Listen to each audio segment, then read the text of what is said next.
2 years have passed since the vampire Korzegi was defeated. During this time, all is well. The duchy has been quiet, and the cities of Specularum, Kelvin, and Radlib Keep have grown and prospered. Recently, the men had started to change. Normally, the adventuring types and sellswords could be counted on to patronize the taverns and inns. Normally, gold is exchanged for libations and female company. Now the men are not interested. They seem calm, but distant. The halfling elder Maya has seen many seasons of change in these parts, but this was something altogether new and troubling. At first, she engaged her halfling network to gather what information she could. Very quickly on, she saw that her male spies became afflicted with the same despondency that ailed the human and dwarven males of the 3 cities. More puzzling still, her female spies reported that any questions they asked the men about this strange change made them respond in anger, some even attacking her loveliest spies. She decided that only powerful heroes could break open this mystery. Maya contacted the Order of the Griffon and asked if there were any champions left of sound mind. An imposing paladin told her that questions like these will land her in chains. With this warning, she left the Hall of the Griffin quickly and decided to make her way to the town dungeons. She was able to bluff her way past the guard, saying that she was bringing food to the prisoners. As she took in the occupants of the cells, she noticed that all were filled with women. Near the back of the cell block, Maya saw the familiar face of Chandra the healer. The halfling drew close to Chandra's cell and asked why she was imprisoned here. Chandra tells her that she noticed the change in the temple priests and she went to Lord Corrigan to request his aid. At his side, a hooded figure whispered into his ear. Immediately, Lord Corrigan commanded that she be imprisoned. Chandra continues to say that any woman that asks questions is brought here. Maya asks if there is anything she can do to help. Chandra says that her friend Talia can possibly free her.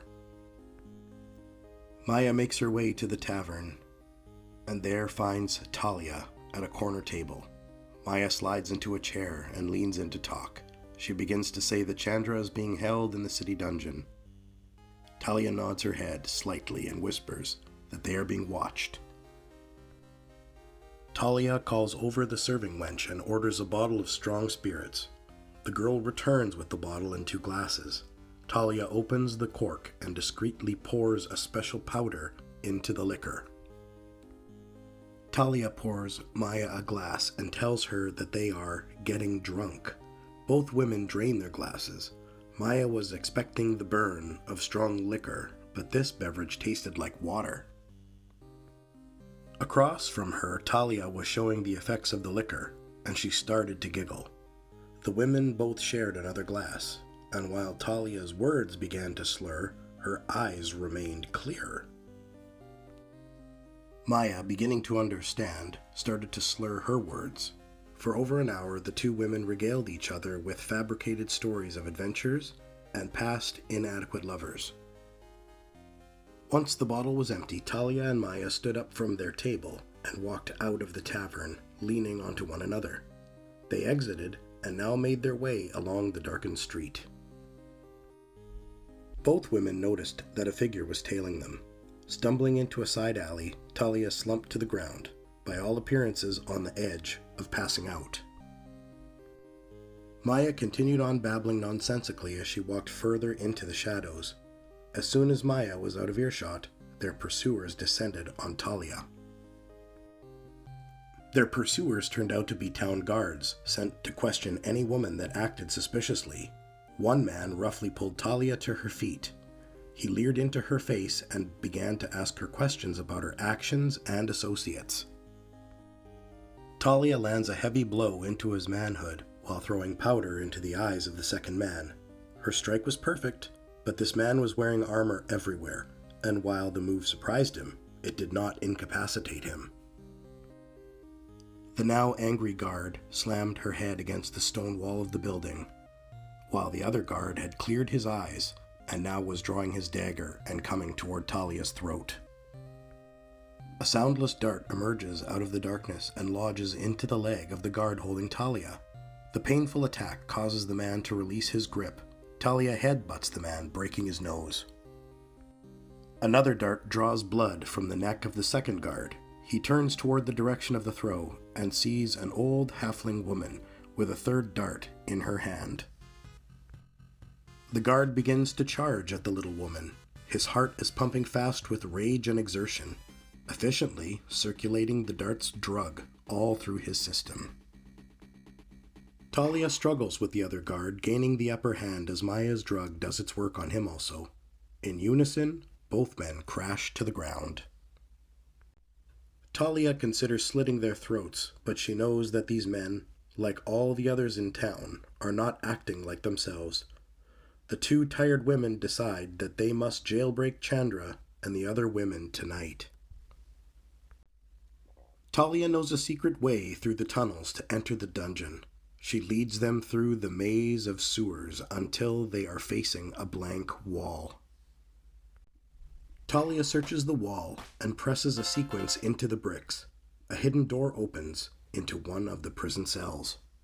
Soundlessly, Talia picks the locks on the cells, freeing the chained women and Chandra. The group safely emerges outside of town. Maya decides that they must seek the elves for help. On the outskirts of the forest, the women are intercepted by the ranger Larissa. Talia and Chandra warmly greet their elven friend and ask if her people will give shelter to the refugee women. Larissa agrees to help and leads the group into the dark forest. The invisible path to the elven village can only be seen by the eyes of the elves. After some time, they arrive at the home of the elves. The refugees are given food and shelter at the base of the trees, while Larissa, Maya, Talia, and Chandra ascend into the branches to meet with the leader of the elves.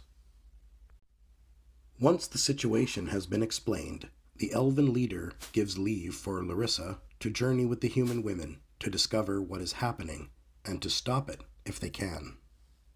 The elves provision the women with basic equipment and supplies. Maya decides to remain with the elves until the troubles are dealt with. The three women reason together that if they are to be powerful enough to liberate the three cities from whatever this trouble is, they will need one more to join their party. The battle against the vampire could not have been won without this last ally, a powerful sorceress that withdrew from society after the vampire's defeat. She raised a mighty tower in the wastes and has not been seen since. Uneasy looks cross the women's faces. In what state of mind will they find their friend, and what kind of welcome will they receive when they do? Order of the Griffon was fairly bog standard as a D&D story and setting. The interesting thing about the game was the pre-rolled characters. Normally, the Gold Box games allowed players to roll their own characters and assemble a party of whatever classes they wanted. Order of the Griffon offered 3 characters from each available class, meaning that you could not run 4 of any single class.